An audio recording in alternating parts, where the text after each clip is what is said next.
Greetings. How's everyone doing? Well, I am here once again to shed some light on all of the granny women in our past, our present, and the future. You understand? Because we're not gonna never get away from the fact that the woman was our first doctor. My mother was my first physician. My birth mother. I have so many mothers. Don't we have so many mothers? My birth mother, my mother that raised me, all of the women out there that taught me everything that I know, all of them are my mamas. Hello? And so today I want to talk about them, you know? I want to shed some light on their work, and I want you all to go on this trip with me. So let's trip. I want to talk about granny medicine. I want to talk about that. So let's go. Okay, because time is so limited. I'm going to talk about granny magic, granny medicine, like I said, and granny witchcraft. All of these different practices, as we know of, have been here since the beginning of womankind, of humanity.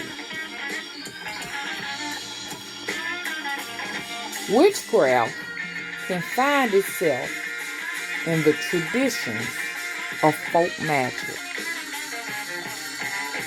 It's a combination of religious texts, the Bible, roots of the plants, the leaves of the plants, the stem of the plants, faith, and superstition. Thank you, baby. That's our job. Household items. All of these things to treat the ailing, the body, the mind, spirit, and soul. A granny magician. That's the first magician. I was about to say musician, but hey, she could have been the first musician too. Hello?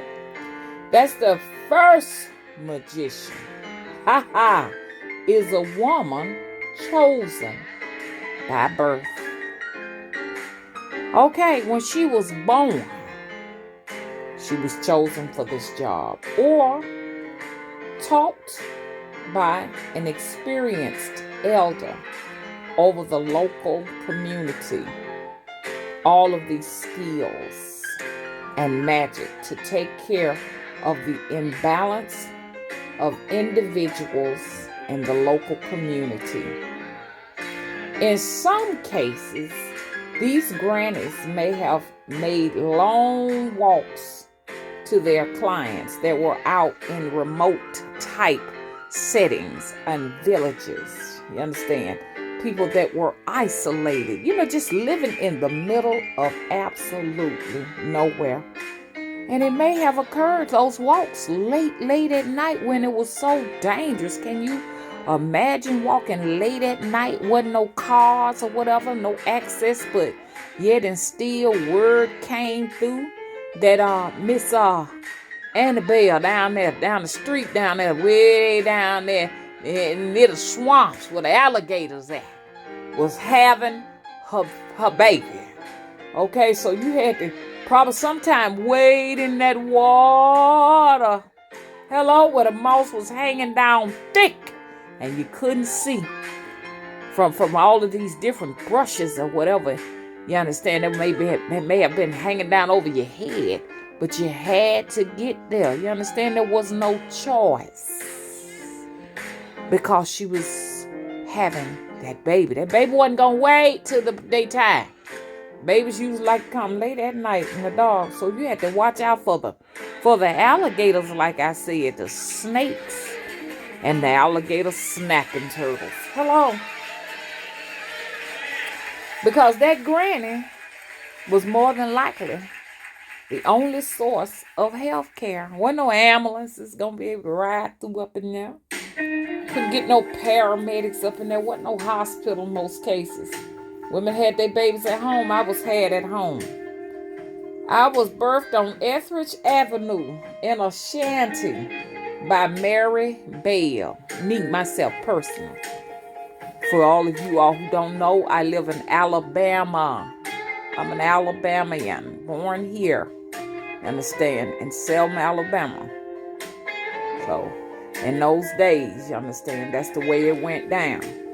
And after I was birthed by Mary Bell, later on, Dr. Walker would ride on his bike to check on me and listen to my heart rate or what have you. My birth mama told me I had what she said I had, he detected in my heart what you call those things? A heart murmur.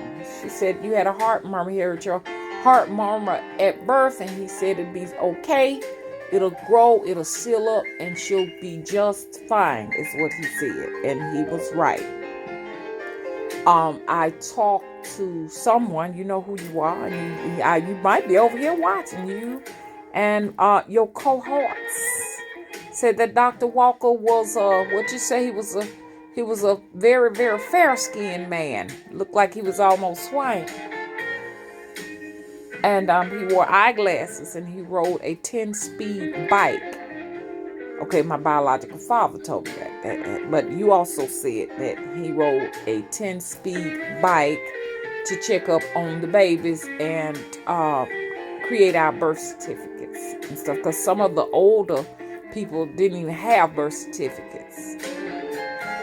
Auntie was born in Orville, Alabama, and didn't have a birth certificate. So it's not uncommon for a lot of older black people not to know how old they really were. They guessed at it because they didn't have a birth certificate. Okay? So these natives knew all about the plant life. Yes, they did. They knew exactly where to go and get it. Some of it were like down in the valley, close to the river. I found fennel at the lake there in Selma. The Dallas Lake. I found some fennel, and it smelled very, very good. Didn't quite know what to do with it, so I dried it and I put it up. Smelled so good, I almost thought it was dill. I did eat on it, and it tastes like dill, but somebody said no, that is fennel. They're closely related. They knew about the roots and the leaves and all of the indigenous plant life in their locality. These practices were all about survival. Okay, they didn't have no name. They didn't say this was no witchcraft and no root work and no hoodoo, magic, no voodoo or nothing like that. They didn't say that. Ifa, Santeria, Palo Santo, or whatever. You understand? They just was the way they live. And if they didn't live like that, it wasn't gonna be good because they would die. Okay? Some of these practices and stuff like that maybe, now we take for granted would be like dousing. You understand? Looking for water with a forked stick. Y'all ever seen people with them forked wooden sticks? They would have those, and they would be divining rods and stuff like that. They were supposed to show them where the water was. You had to have water. Wasn't no local sewer system. They would use copper in some cases to find a spot to dig a well, and you would have to go to some of these folks to find it. Yeah, the grannies did it too. You know, they always show a man with it. Like right now, we got a man showing it right now. Y'all see that? But anyways, women did it too. And it was all about looking for fit land. You understand? You might have to go to a granny woman that knew all about the land. She let you know if the land was fit or not. Okay? You may be somewhere, so you on some land that ain't no count. You understand? That's how we talk down here, down south. But you want land that produce good crops, because we got to eat. Ain't no grocery stores. Do you know that? So, desolate land that is cursed, because a lot of people would curse the land if you ran them off, bud. They'll say, ain't nothing good gonna happen on this land. You ain't gonna grow no food, no nothing. Like even today, they take land and build houses on it. Just take people land and put service stations on it. And you wonder why it is haunted. Okay. So these women had so much to do. They cared for pregnant women. They were birthing babies and tending to the needs of mom and tended to the needs of the baby, because the baby wasn't out of the woods, you know what I'm saying? Because it was a high infant mortality rate down south. So all the way from the Appalachians all the way down here to the south, I just say everybody. The first was a granny woman to have to see about us. I don't care where you were. You could be all the way out in Mexico and California and stuff like that. They had their granny wives too. In the Amazons, hello? They had their granny wives, because they were the first, like I said, the first physicians. But anyway, they kept these mothers well with not only the roots and the herbs and all of the type of medicines, but with superstition. By making charms. They would make the charms out of pennies. Out of pennies, yes. They would drill a hole in the penny, tie it up with a rope, and keep it around the baby's neck. As the baby grew older, they would keep it on the baby until they reach 12 months. So by the time the baby is 12 months old, that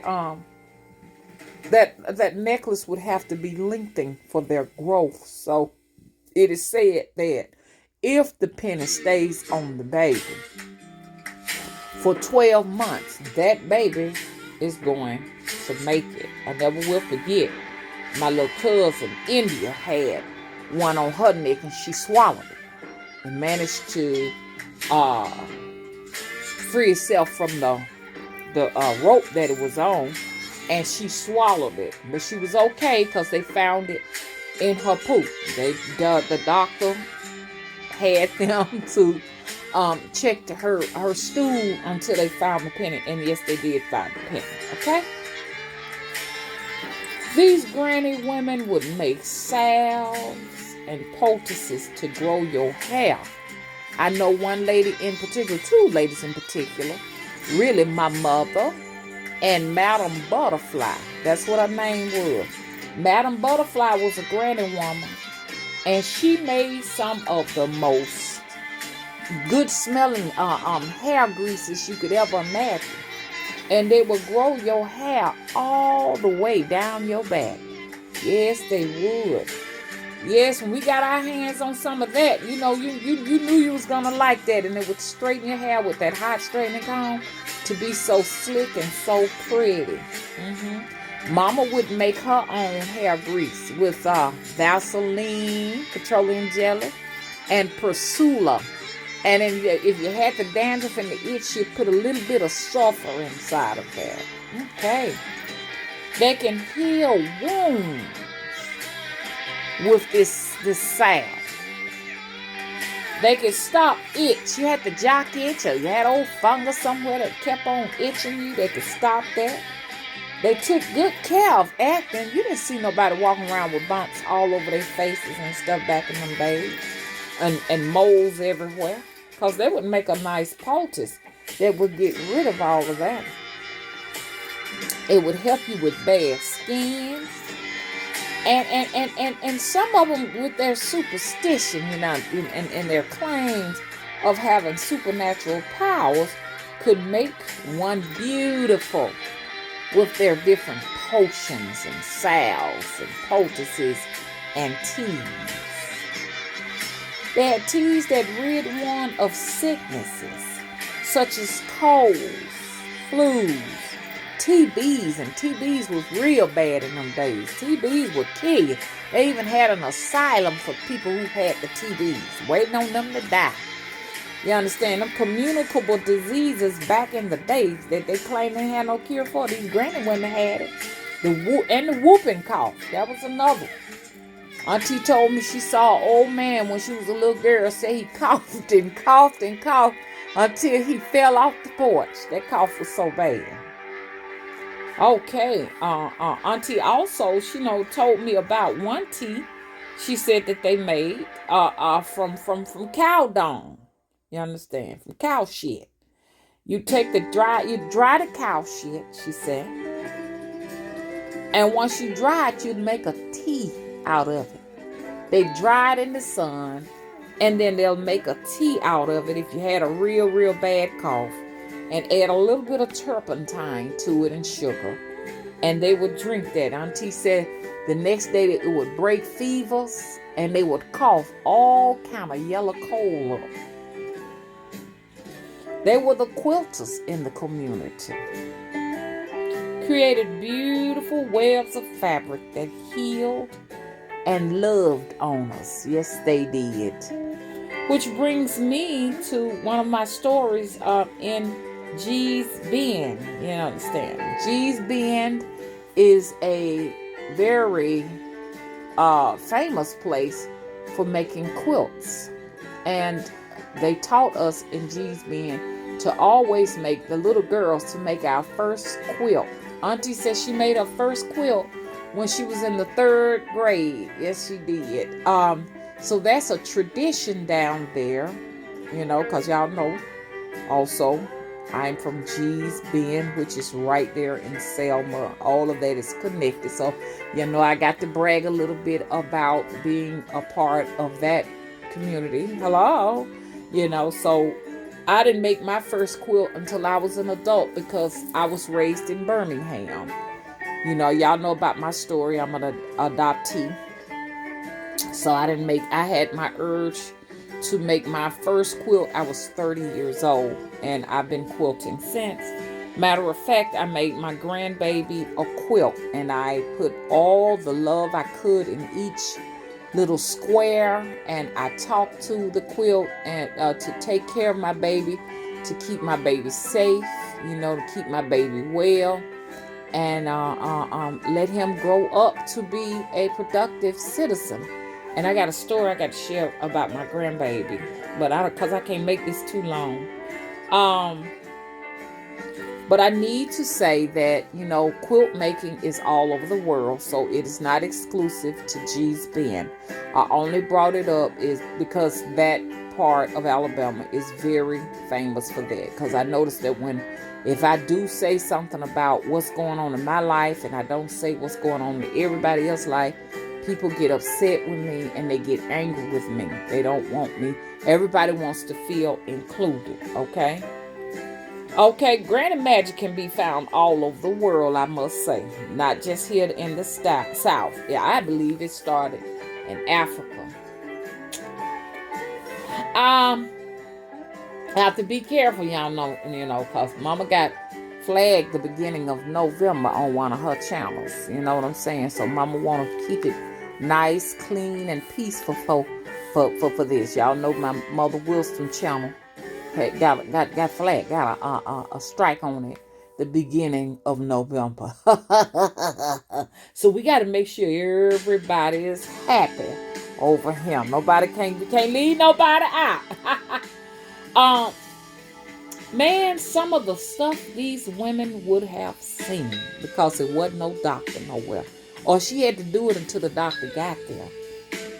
Ooh, they work hard, y'all, in the grueling South. Man, conditions was real bad down here, y'all.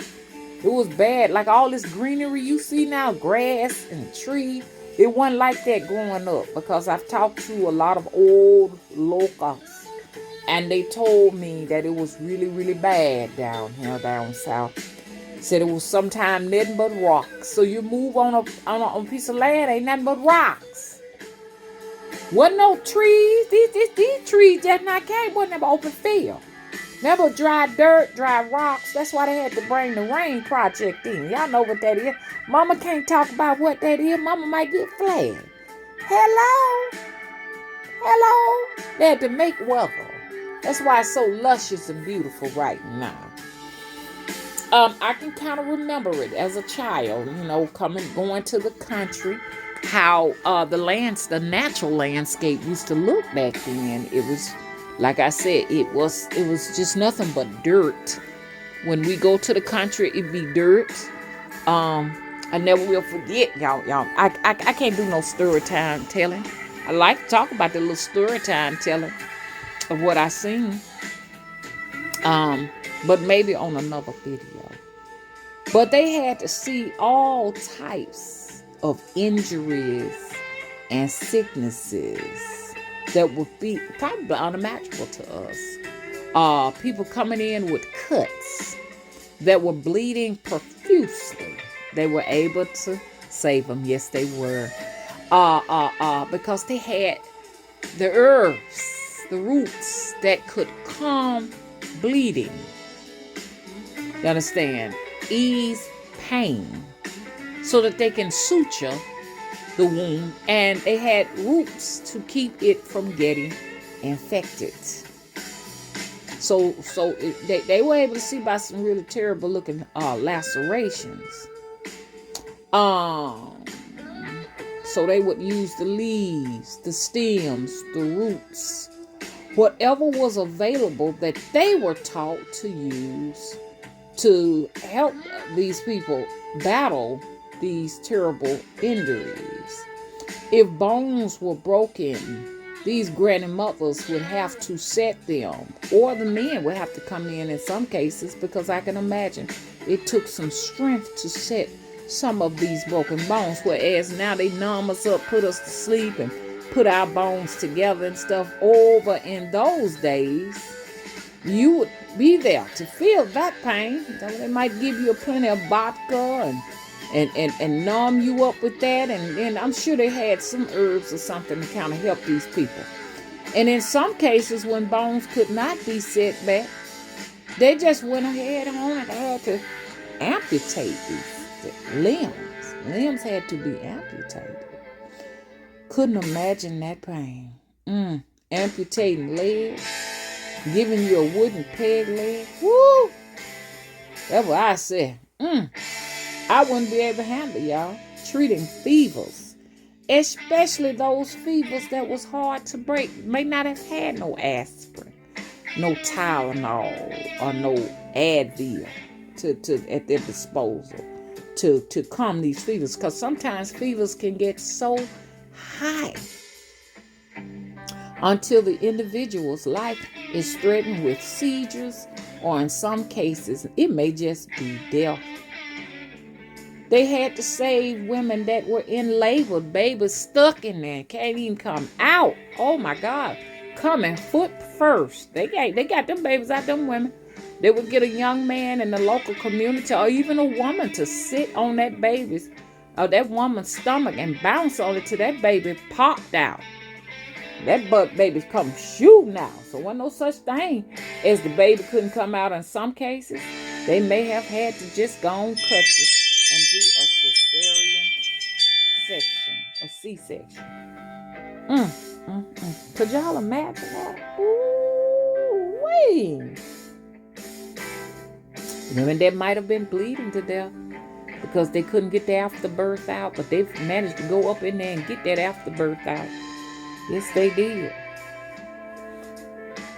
Breathing life into an infant that could not breathe. They was able to breathe life into that child and save it. Y'all, when you think about it, this ain't nothing but good old Southern hoodoo magic. Grandmothers, we sure enough appreciate you and everything that you have done. You continue to live in our families, friends, and communities. We have all had a granny once upon a time in our life, haven't we? I know I had a granny. I'm gonna tell you something. I hear them talk about the young women being a granny woman and all of that, but I'm gonna tell you something. Them granny women, cause I said I was gonna teach my grandbaby to call me granny, but it take more than you can imagine to fill the shoes of a granny woman. To me, a granny woman is a very old woman. These women that look like they could be in their late 60s and 70s. These are the crones. Hello? These are the crones.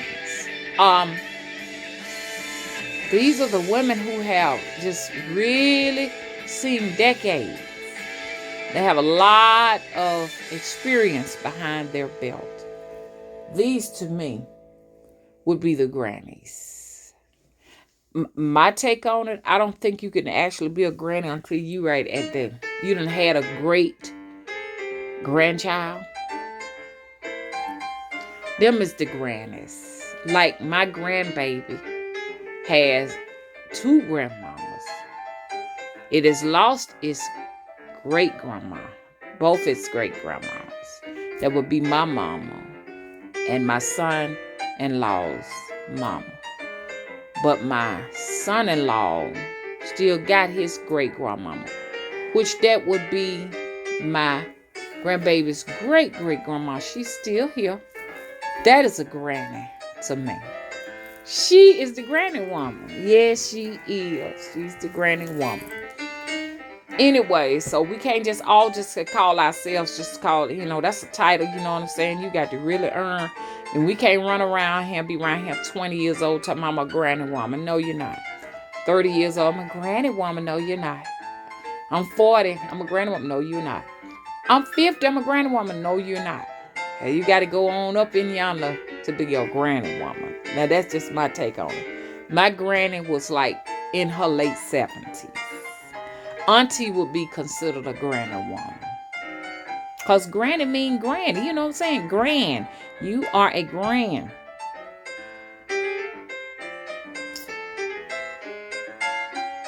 Okay. It has been really nice tripping over here. Hope y'all enjoyed it. Because I got to go. I'm out.